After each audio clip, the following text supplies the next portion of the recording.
السلام علیکم ورحمۃ اللہ وبرکاتہ۔ آؤ تلاوت قرآن سیکھیں۔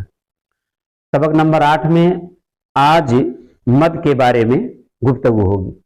مد کا لغوی معنی کھینچنا اور لمبا کرنا ہے۔ مد کا اصطلاحی معنی حروف مدہ اور حروف لین پر آواز کو دراز کر کے یعنی کھینچ کر کے پڑھنا۔ پھر اس کے بعد آتی ہے مد کی کتنی قسمیں ہیں؟ تو مد کی 2 قسمیں ہیں، نمبر 1 مد اصلی، نمبر 2 مد فرعی۔ حروف مدہ کے بعد مد کی کوئی سبب نہ ہو تو مد اصلی ہوتا ہے۔ حروف مدہ 3 ہیں، واو، الف، یا۔ وا ساکن سے پہلے پیش ہو تو وا حرف مدہ کہلاتا ہے، اور الف خالی سے پہلے زبر ہو تو الف حرف مدہ، اور اسی طرح سے یا ساکن سے پہلے زیر ہو تو یا حرف مدہ کہلاتا ہے۔ تو مد اصلی اگر حروف مدہ کے بعد مد کا کوئی سبب نہ ہو تو اسے مد اصلی کہتے ہیں، جیسے نو ہی ہاں۔ اب نو میں واو حرف مد ہے، کیوں؟ اس لیے کہ واو ساکن سے پہلے پیش ہے، اور اس کے بعد مد کی کوئی وجہ نہیں پائی گئی، یعنی واو کے بعد مطلب نہ حمزہ ہے اور نہ واو کے بعد اس طرح سے کوئی سکون والی بات ہے۔ تو نو ہیا میں واو حرف مد ہے، ہی میں یا حرف مد ہے، اور ہا میں الف حرف مد ہے۔ اسی طرح سے مد فرعی اگر حروف مدہ اور لین کے بعد مد کا کوئی سبب پایا جائے تو اسے مد فرعی کہتے ہیں، جیسے ما، میم الف اور ما۔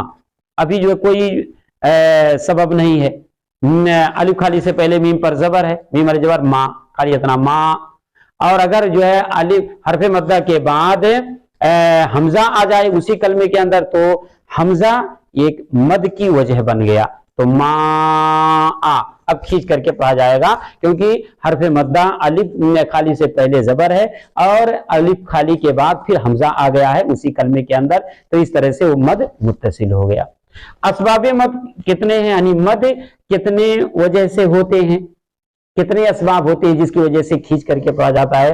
تو اسباب مد 2 ہیں، نمبر 1 حمزہ اور نمبر 2 سکون، یعنی حروف مدہ کے بعد اسی کلمے میں حمزہ آئے تو اس طرح سے مد متصل ہو جاتا ہے، اور اسی طرح سے حروف مدہ کے بعد سکون آئے، سکون عارضی ہو یا اس طرح سے پہلے سے ہو تو وہاں پر بھی مد متصل ہو جاتا ہے۔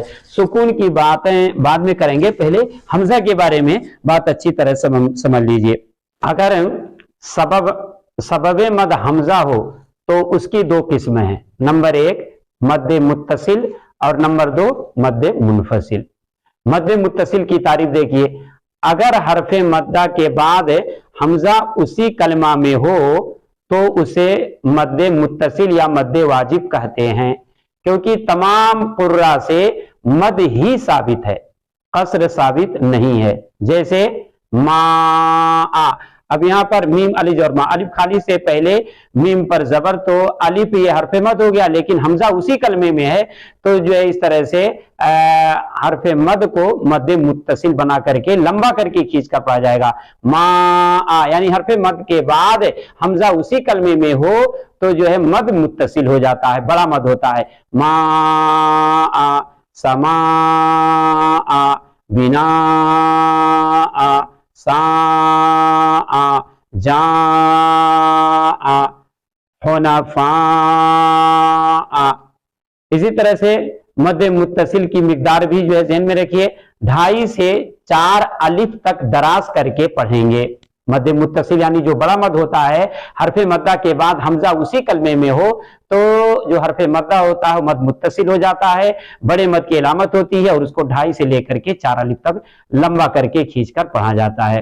اس کے بعد آتی ہے مد منفصل کی بات، اگر حروف مدہ کے بعد حمزہ دوسرے کلمے میں ہو، اسی کلمے میں نہیں، تو اسے مد منفصل کہتے ہیں۔ منفصل کے معنی ہوتے ہیں جو ہے الگ، یعنی اب حمزہ دوسرے کلمے میں ہو گیا، یا مد جائز کہتے ہیں، اس لیے کہ اس میں قصر بھی ثابت ہے۔